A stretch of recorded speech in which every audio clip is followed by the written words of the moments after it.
MIM के तमाम 30 कारकुनान को 10,000 के जाती मुचलकों पर जमानत मिल गई है। नुपुर शर्मा और नवीन जिंदल के खिलाफ एहतजाज से ये पूरा मामला जुड़ा हुआ है।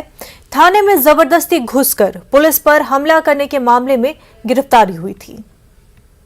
नुपुर शर्मा और नवीन जिंदल के खिलाफ जंतर मंतर पर प्रदर्शन की इजाज़त न मिलने के बाद पार्लियामेंट स्ट्रीट पर प्रदर्शन करने पहुंचे एमआईएम के कार्यकर्ताओं को डिटेन कर लिया गया, फिर उनको गिरफ्तार कर लिया गया। आज उन सभी को ज़मानत मिली है।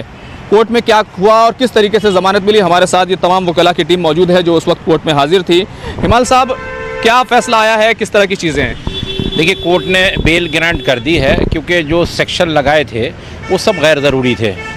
वहाँ पहुँच के कोई मारधाड़ नहीं हुई है, तो 353 और 332 का सेक्शन था जिसकी रिक्वायरमेंट पूरी नहीं होती है। तो कोर्ट ने उन तमाम चीज़ों को, तथ्यों को देखा और डेमोक्रेटिक कंट्री में हर शहरी को अपनी बात पीसफुल कहने का हक है। वो पीसफुल अंदाज में उन्होंने अपनी बात कह रहे थे, प्रोटेस्ट कर रहे थे। पुलिस को ये लगा कि ज़रूरी कि उन्हें अरेस्ट कर लेना चाहिए, पुलिस ने अपना काम किया। कोर्ट ने ये देखा कि एफआईआर के मुताबिक कोई सेक्शन नहीं बनते हैं और इनको बेल देनी चाहिए, तो कोर्ट ने बेल दी। 10,000 के मुचलके की बात की जा रही है। 10,000 के ज़ाती मुचलके का बॉन्ड जो है उनको भरना होगा। तो लेकिन बड़ा सवाल ये है कि थाने में घुसने का एलिगेशन लगाया गया था, मारपीट का एलिगेशन लगाया गया था। तो क्या पुलिस के साथ क्या बातचीत हुई है?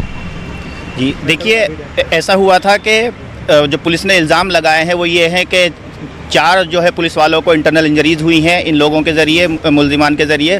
दूसरा, एक पुलिस वाले की वर्दी भी फाड़ी है और थाने के अंदर घुसने की कोशिश कर रहे थे गेट में ज़बरदस्ती। तो इस तरीके का इल्ज़ाम लगाया। हालांकि जो है पुलिस जो है कोई सीसीटीवी फुटेज या कोई एविडेंस जो है या कोई विटनेस उस तरीके का जो है ऑन रिकॉर्ड नहीं है, ना दे पाई है। तो उसी को चलते हुए पुलिस ने जो है ये कार्रवाई जो की है, एक तरीके से सिर्फ ये फ्रेम किया गया एक केस है, बाकी ऐसा कुछ नहीं है, क्योंकि मैं भी वहाँ मौके पर मौजूद था जब ये वारदात हुई थी।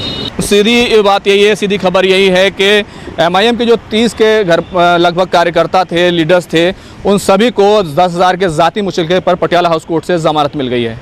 कैमरामैन जगदीश उप्रेती के साथ खुर्रम शहजाद, न्यूज़ 18 दिल्ली।